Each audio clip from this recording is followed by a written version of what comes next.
The sky over Bel Air was bruised purple, clouds stitched with lightning as our cab pulled into the winding drive of Ravenshade Estate. The hills were soaked in stormlight, and thunder grumbled like an old god awakening. Hercule Poirot sat beside me, immaculate as ever despite the rain streaking the windows, his gray hat angled perfectly, eyes scanning the gates like they were hiding secrets. We had come at the urgent request of Aldous Greer, the famous playwright who once redefined the London stage, then vanished from it. For the last decade, he'd lived in this grand, reclusive estate, hosting artists, actors, and patrons under the guise of retreats, though the press called it exile. The letter that brought us here arrived without fanfare, only a wax seal and a single, haunting line. I believe someone intends to murder me, and I fear I may deserve it. The door opened before we knocked. The butler, thin, pale, with hands like bird bones, gestured us in. Inside, the manor was more mausoleum than home, quiet, heavy with candlelight, the walls lined with old portraits and newer regrets. A faint scent of lavender and damp paper lingered in the air. Greer waited in the main parlor, seated in a tall velvet chair by the fire. He was thinner than I remembered from photographs, like a man worn down by the weight of his own stories. His eyes met Poirot's with startling clarity. "Thank you for coming," he said. His voice was low, brittle, as if every word cost something. "I know how it sounds, but I'm not imagining it. There's something wrong here, something in the walls, in the way they speak to each other when I'm not in the room." Poirot remained quiet. He did not interrupt the unraveling. That was his way. "I've rewritten my will," Greer continued. "None of them know who gets what. That's deliberate. Not to be cruel, though I expect they'll call it that, but because I wanted to know who they truly are when the masks slip." He handed Poirot a sealed envelope. "If anything happens to me, open this." Only then, from the hallway, footsteps echoed, light, deliberate. A woman in a silk dress appeared, her posture like sculpture. She was striking. Every line of her jaw calculated, every glance weighted. "My niece," Greer said, nodding toward her. "Clara. You remember her, Hastings? She was the girl who refused to clap at my plays." "I was honest," Clara said flatly. "I still am." Poirot offered her a slight bow. "And honesty, mademoiselle, is the rarest currency in a house built on performance." Clara's mouth curved, not quite a smile. The introductions that followed felt more like the unveiling of suspects in a play than a family reunion. Sybil Lane, actress, lit cigarette in hand, sharp eyes flicking over us like we were stage props. Julian Voss, Aldous' former protege, now a shadow of the man he once was, fingers stained with ink, temper frayed at the edges. Amelia Hart, composer, silent and soft-spoken, her eyes always elsewhere, like she heard music no one else could. And Lord Rupert Sinclair, aristocrat turned recluse, whose presence felt like an obituary that hadn't yet been written. Each offered pleasantries. Each watched the others, with an undercurrent of calculation. As the storm rolled in and the house sealed itself in thunder, Poirot leaned close to me. "Mon ami," he whispered. "This is no gathering of friends. This is the overture before the curtain falls." And somewhere deep inside that house, a truth waited, quiet, patient, and lethal. The rain hadn't stopped, only deepened, turning to a steady, drumming rhythm against the tall windows as evening settled over Ravenshade. Dinner was served precisely at 8. A long oak table stretched beneath a chandelier the color of bruised moonlight. Silver cutlery, bone china, and a low arrangement of orchids sat like offerings before a gathering of ghosts. Aldous Greer took the head of the table, his silhouette outlined by the fireplace behind him. He wore a dark velvet robe, not quite formal, not quite casual, more like a man preparing for his own eulogy. Beside him sat Clara, impassive, wine untouched. Across from her, Julian Voss picked at his food like it had insulted him. Sybil Lane arrived last, offering a theatrical apology and a perfume trail that nearly masked the tension in the room. Amelia Hart was already seated, hands folded in her lap, eyes fixed on nothing. Lord Rupert said nothing at all, sipping his soup with aristocratic precision.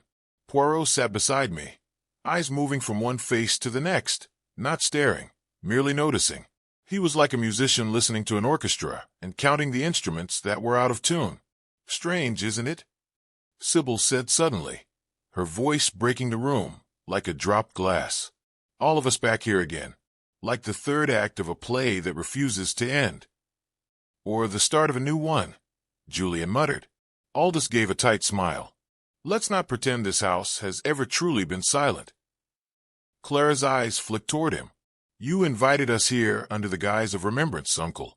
But I suspect it's more about control than nostalgia. Clara, Aldous said calmly, if I wanted control, I wouldn't have let any of you back through the front gate. Yet here we are, Rupert murmured, to break bread and hold knives. The table fell quiet for a moment. Only the fire cracked, and the storm muttered behind the walls. I felt as if we were trapped inside a theater without an audience, performing for a verdict only one man could give. Poirot cleared his throat gently. Monsieur Greer, forgive the bluntness, but would you say your guests have come of their own affection, or their own ambition? Greer's smile didn't reach his eyes. What's the difference, Monsieur Poirot? Across the table, Amelia spoke for the first time. I didn't come for the will, if that's what you're implying. No, Poirot said gently. I never assume motives. I observe their shadows. Julian exhaled through his nose. He thinks one of us wants Aldous dead. The words landed hard. No one denied them. I think, Greer said quietly, that someone here doesn't know yet how far they're willing to go. But they will. Sybil scoffed. Oh, please. This is just another scene, isn't it? Another performance? A writer staging his own tragedy. Perhaps, said Aldous, but even a performance can kill if the audience believes it. After dinner, the guests dispersed in pairs or solitude. I followed Poirot through the hallways, our footsteps echoing on marble. The storm outside had become a living thing, rattling windows, clawing at the glass. Do you believe him? I asked. That he's truly in danger? Poirot stopped, placing one hand on the banister as though listening to the house breathe.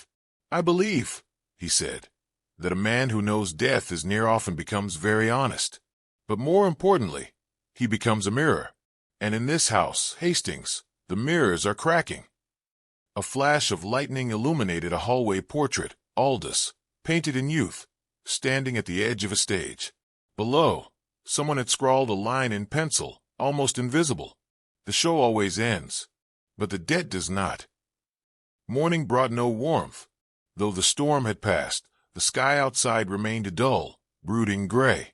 Ravenshade Estate felt heavier in daylight, as though it resented being seen. Breakfast was a muted affair. Spoons clinked gently against porcelain, and greetings were offered in half-murmurs that lacked sincerity. Everyone looked more worn than they had the night before. But one chair at the table remained conspicuously empty.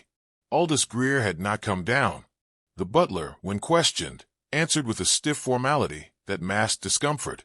Monsieur is working in his study, he said, avoiding eye contact. Poirot didn't press him further. He only sipped his tea and studied each guest with the quiet precision of a man counting invisible threads. Clara sat by the tall window, notebook open in her lap, pen unmoving. Her gaze lingered on the glass, as if the rain might return. Julian and Sybil engaged in half-hearted banter, their sarcasm doing little to mask the unease between them. Across the room, Lord Rupert stood alone by the fireplace, staring into the cold ashes, as if trying to rekindle more than flame. After the meal, Poirot requested a tour of the house, and I joined him. We moved through long corridors, where framed scripts hung like sacred texts. Some were faded with time, others suspiciously spotless. Poirot stopped before each, examining not the titles, but the dust patterns, as if the fingerprints of guilt might still linger on the glass. On the second floor, he halted in front of a heavy door, dark wood, no plaque, and unlike the others, locked. "What's this room?" I asked. Poirot ran his gloved fingers along the doorframe, his voice low. "A room that wants to be forgotten." Before I could question further, a voice called from behind us. Amelia Hart approached, breathless, her expression nervous. "That was the rehearsal room," she said. "Aldous had it shut after Julian left. No one goes in any more." Her voice faltered slightly at the mention of Julian. Poirot asked whether Julian had left in anger. "Not anger," she replied. "Disappointment. He expected something from Aldous that he never got." "Money," Poirot offered. Amelia shook her head. "Recognition. Sometimes that's harder to forgive when it's withheld." We continued walking until we reached Aldous' study. The door stood open. Inside, the fireplace had gone to embers, and the air held a faint trace of absinthe. On the desk sat a tall stack of annotated script pages. Everything seemed in place, until Poirot stepped forward and plucked one sheet from the top. His eyes narrowed as he read a line scrawled in the margins. "If the past cannot be forgiven, then let it at least be known." He said nothing but held the page delicately, as one might touch a confession sealed in ink. Then came the sound, a low hum, like the faint resonance of a string instrument coming from somewhere beyond the study walls. Poirot's head tilted, listening carefully. "Music?" I asked. "No," he said. "Not quite. Someone is practicing, but not in the music room." We followed the sound through a pair of dim corridors and under a sloping arch lined with portraits. As we neared the music room, the vibrations grew fainter. The room itself appeared empty. No one at the piano, no sign of movement. But the lid of the grand piano trembled slightly, like it had just been closed. Poirot stepped to it, opened it slowly, and reached beneath the strings. There, tucked into the hidden curve of the frame, was a folded piece of paper. He opened it and read aloud a single line. "And in the final act, he sits alone, not knowing if the curtain will fall or the knife." Poirot said nothing else. He folded the note and slipped it into his coat pocket. Then he walked out of the room with quiet purpose, his footsteps echoing like a metronome down the marble hall. "Hastings," he said as we re-entered the corridor, "the theater is open, but what they're staging here is no fiction." Evening arrived with a chill the house couldn't quite shake. Though the fireplaces were lit and the walls glowed with lamplight, something cold had seeped into Ravenshade's foundation. Poirot and I kept mostly to ourselves after the discovery in the piano. He spent hours alone in the library, eyes moving from the sealed envelope Aldous had given him to the empty hearth, like he was waiting for something to rise from the ashes. Just before dinner, Aldous reappeared. He walked into the drawing room wearing the same dark robe, his expression hollow but composed. He greeted no one directly, only poured himself a drink and settled into his favorite chair near the fire. The flames cast sharp shadows across his face, as though they were trying to burn through his skin to reach what lay beneath. "I was wondering," he said aloud, without preface, "if any of you recall the night Julian left this house." No one answered immediately. Sybil looked up from her wineglass, eyes narrowed. "Why bring that up now?" Aldous sipped, then exhaled slowly. "Because I remember everything, and I no longer trust my memory." Julian, seated near the far wall, chuckled without humor. "You're the one who exiled me, Aldous. Don't act like I disappeared." "You chose exile," Aldous corrected him. "You chose to take your talent elsewhere because you thought mine had dried up." "I chose not to drown in your shadow," Julian snapped. "But somehow, even from across the world, it kept following me." Amelia flinched, looking from one man to the other like a child caught between warring parents. Poirot stood quietly by the mantel, watching the exchange without interrupting. But his eyes missed nothing: the tremble in Amelia's hand, the tension in Clara's jaw, the way Rupert silently excused himself and left the room. "I'm dying," Aldous said suddenly, and all conversation stopped. Sybil's lips parted, but no sound came. Amelia set her glass down with shaking fingers. Julian stared, expression unreadable. Only Clara looked unmoved. "I've known for months," Aldous continued, "and I've chosen to spend my final act among those who were part of my first." "What is this?" Sybil asked. "Some kind of twisted finale?" "Call it what you like," Aldous said. "But I thought if the end must come, it should be written among those who understood my beginnings." Rupert returned just then, face pale. "The cellar door was unlocked," he announced, avoiding Aldous' gaze. "Someone's been down there." Poirot's interest flickered. "And what lies in the cellar, monsieur?" Aldous smiled faintly. Just ghosts, I imagine. And maybe a few old props from plays no one remembers.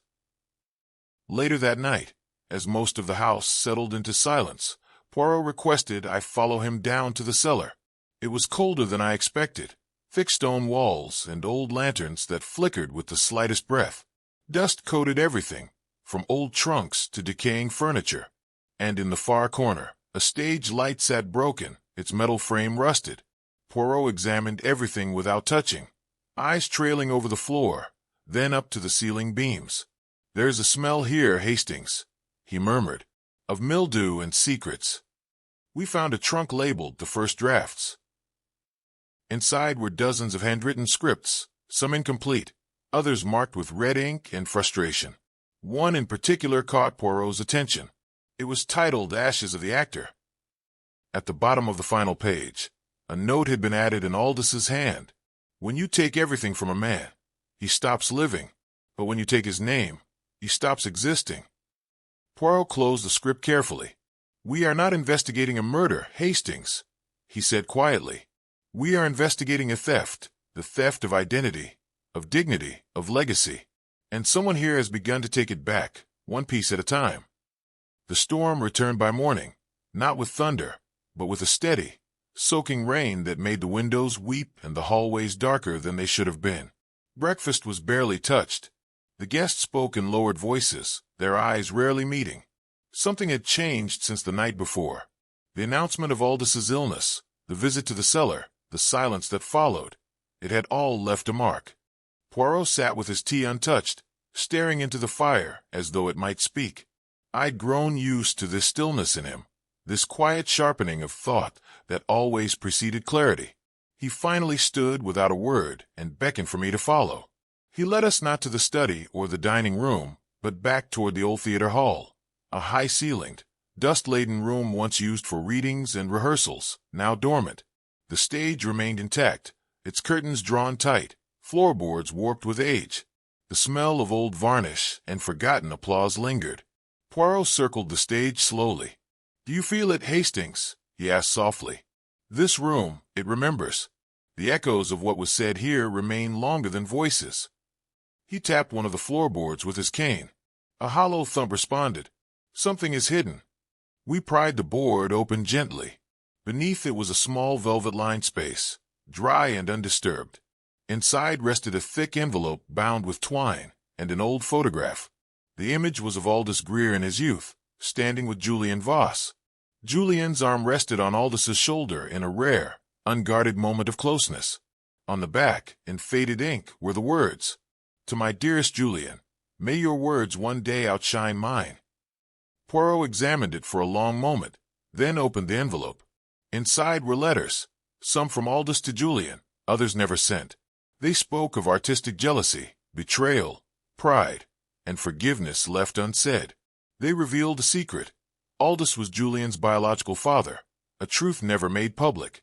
"We must speak with him," I said quietly. Julian was in the greenhouse, sleeves rolled up, hands shaking as he attempted to trim a dying orchid. When Poirot showed him the photo, his shoulders slumped, all pretense gone. "He never told anyone," Julian whispered. "He said it would ruin everything, my career, his name. So I kept a lie. I let the world think I was just a student, but I hated him for it." "Did you confront him recently?" Poirot asked. "I did," Julian said.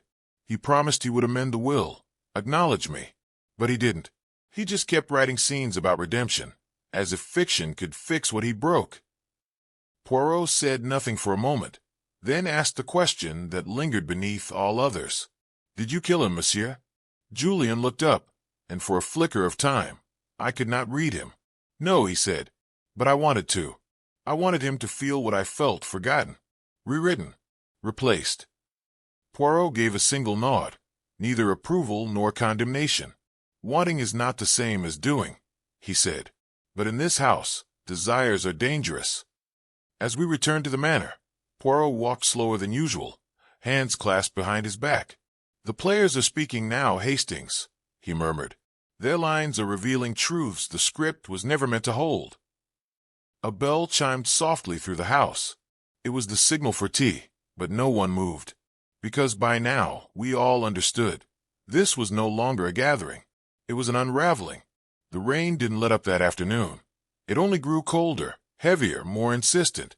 The windows of Ravenshade blurred with rivulets, and the house itself felt like it had been cast adrift in a sea of its own making.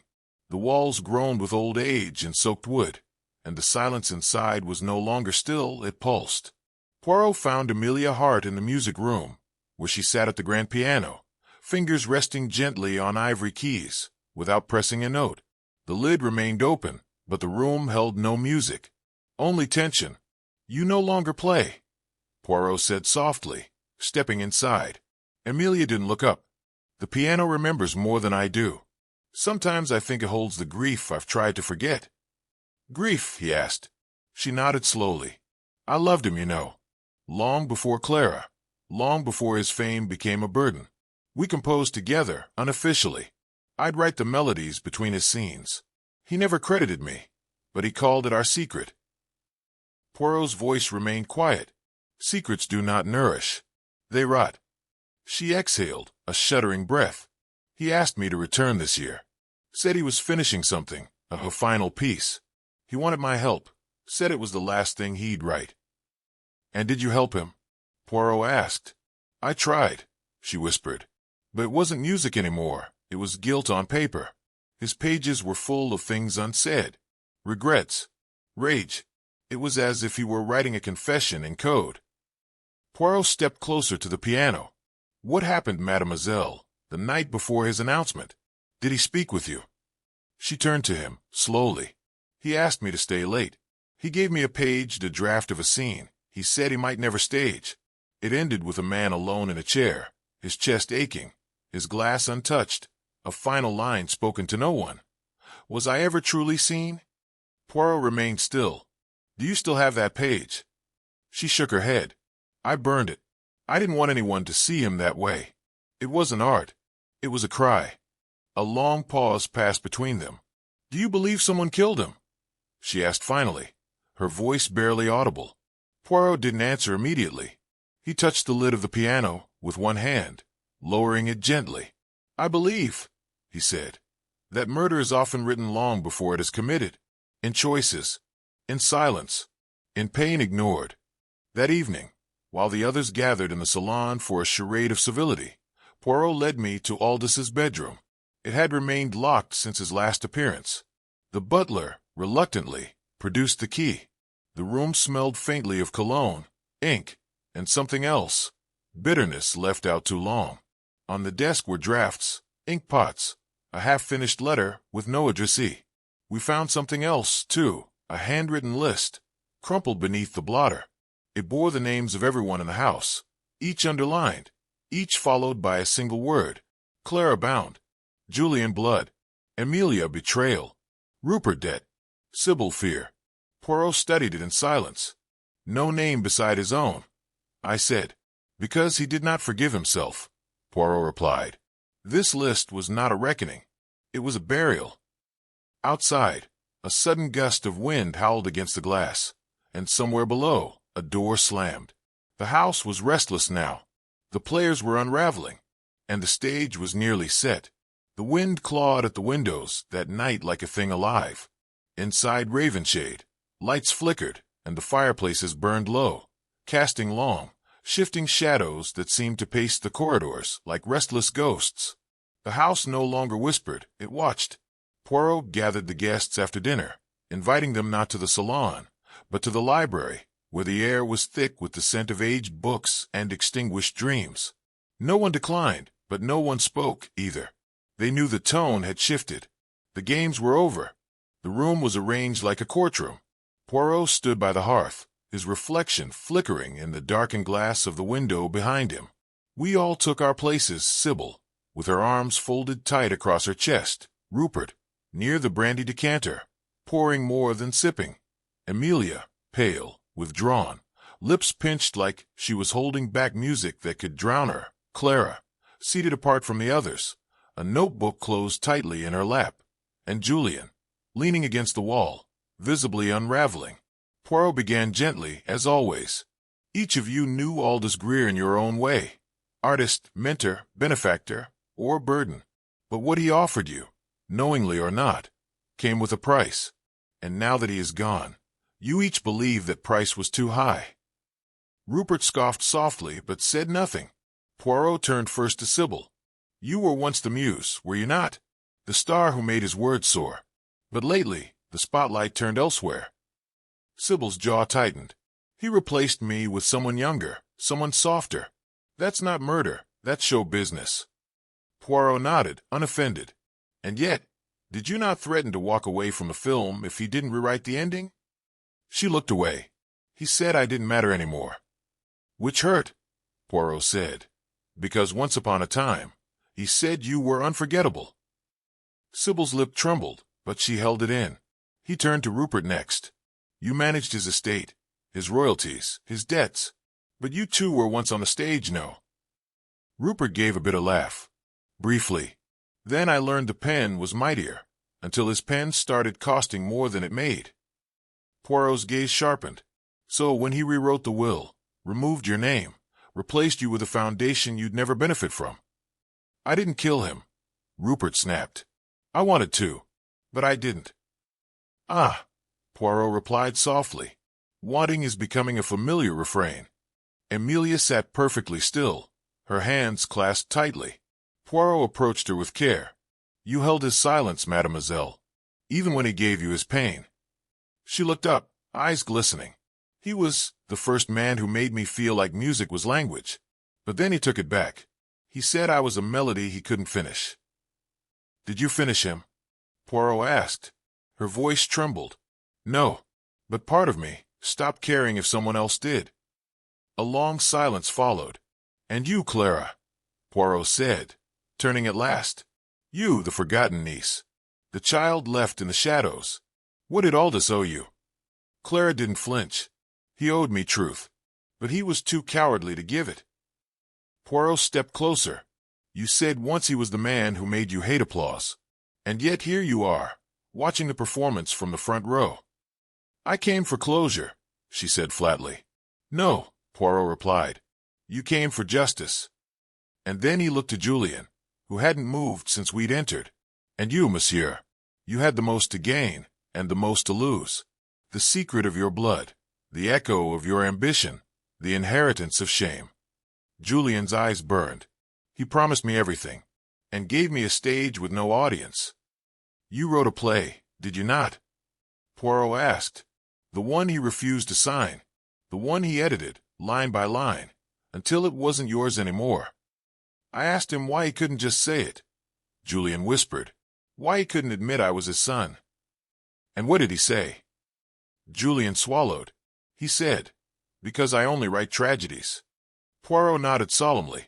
Then, in the quietest voice, he said, one of you was there the night he died. You stood by as he drank the absinthe he always poured. But this time, someone had prepared it for him. The bitter almond, the final act. Not theatrical. Intentional. Gasps broke the stillness. Rupert swore. Amelia's hand flew to her mouth. Sybil stepped forward. You said it was poison? Not his illness. Poirot turned toward the window, where the reflection of the room looked like a ghost play. It was not his heart that failed him. It was trust. And that trust was betrayed.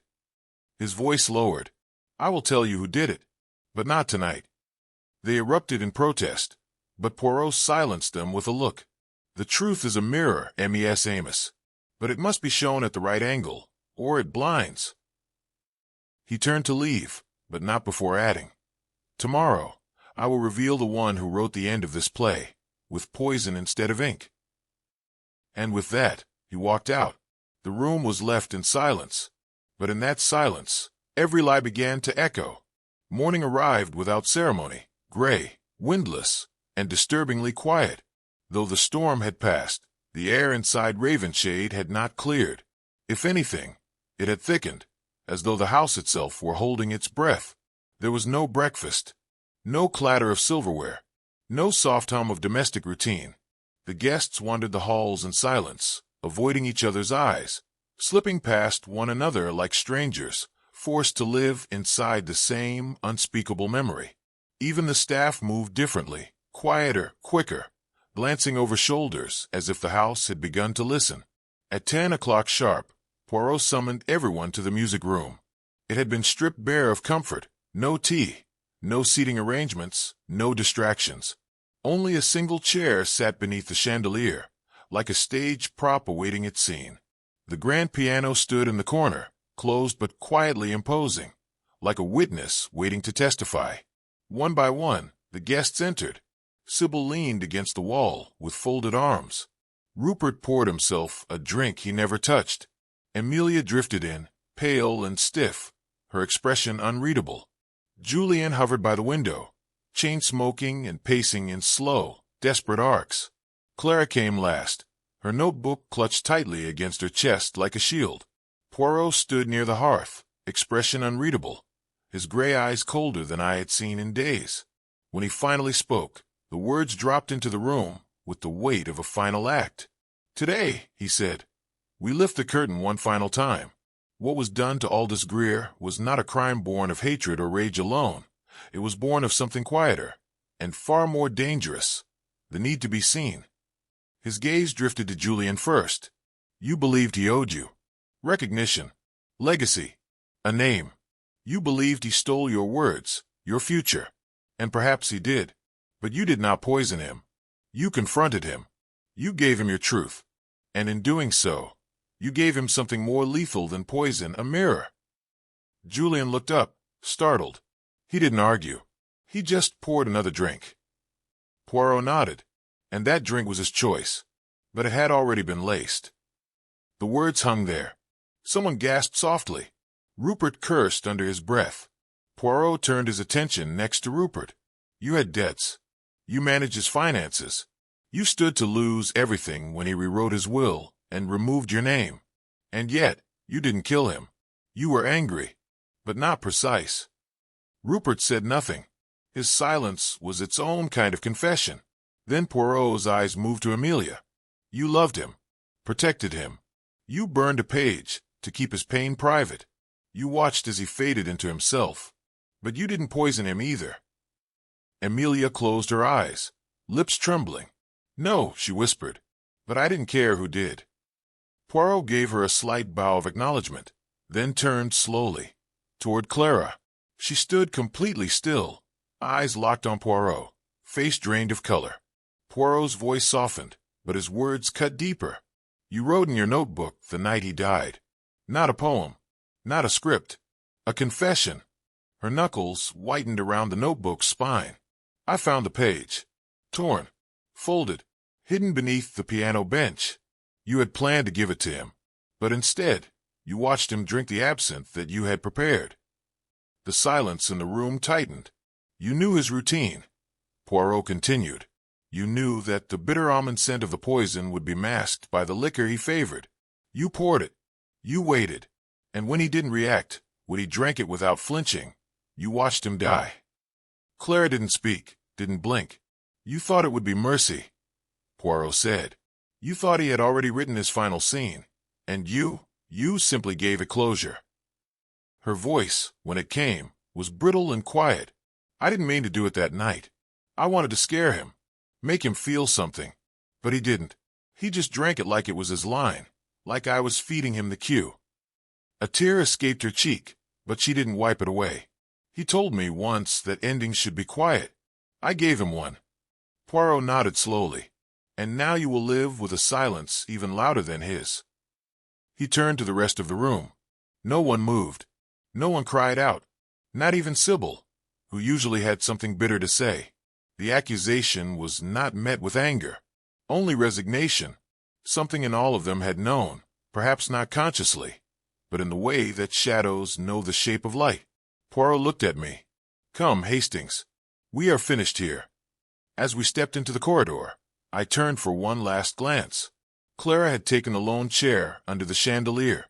She didn't cry. She didn't plead.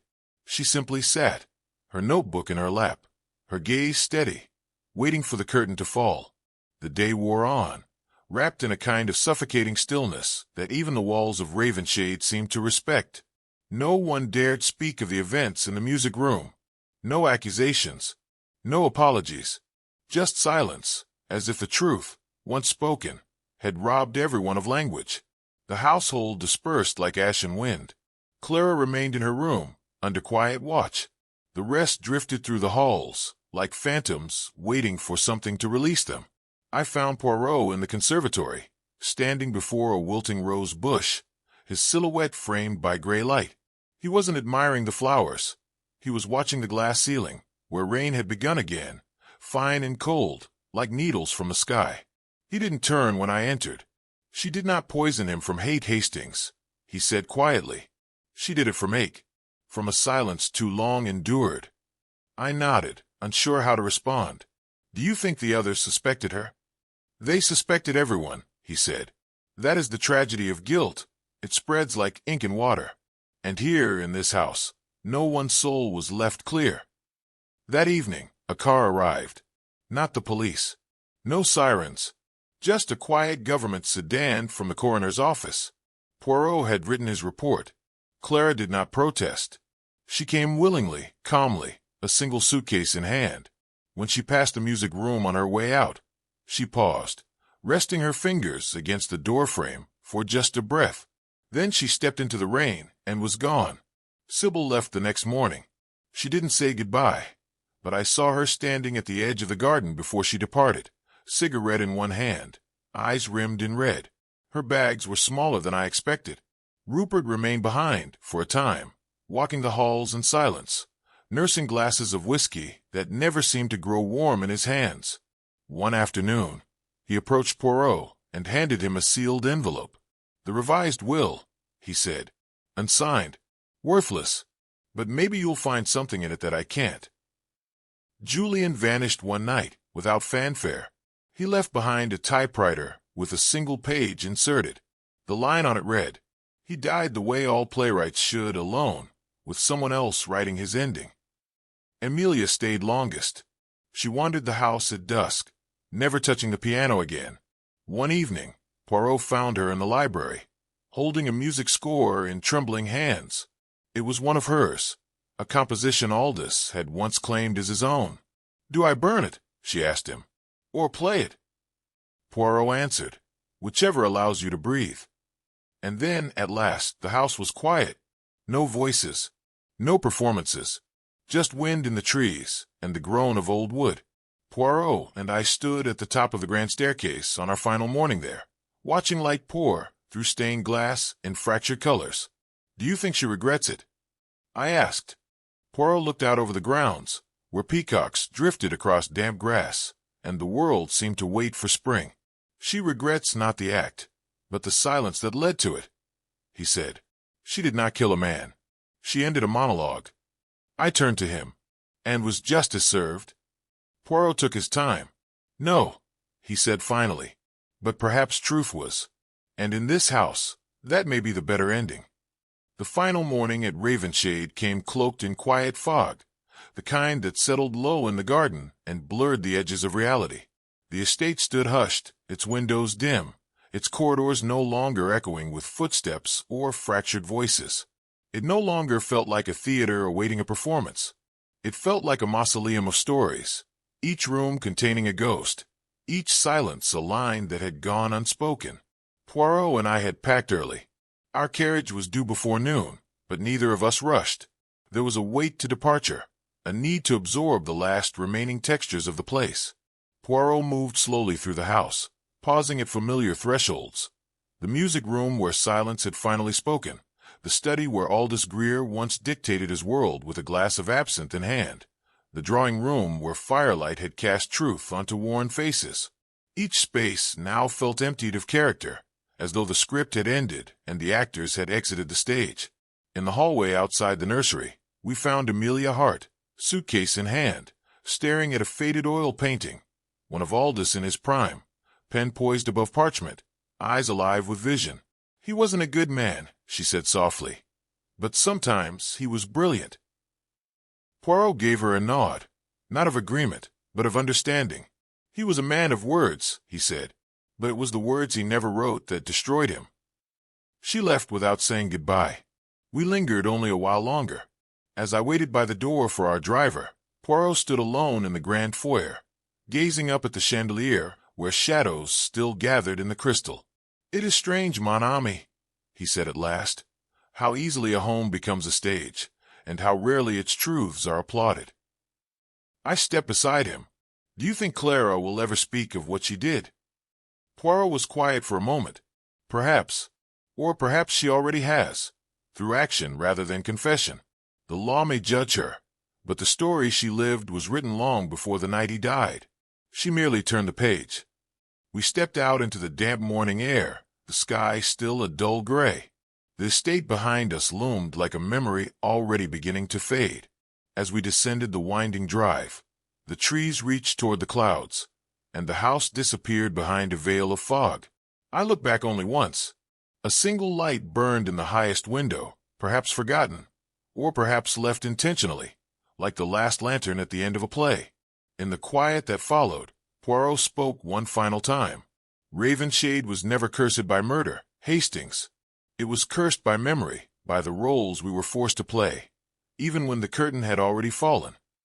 And with that, we left it behind, not as detectives leaving a case, but as men walking away from a story that had ended not with justice, nor peace, but with the truth laid bare in the ruins of performance. A house without applause, a script without an encore, and a silence, at last, that felt complete."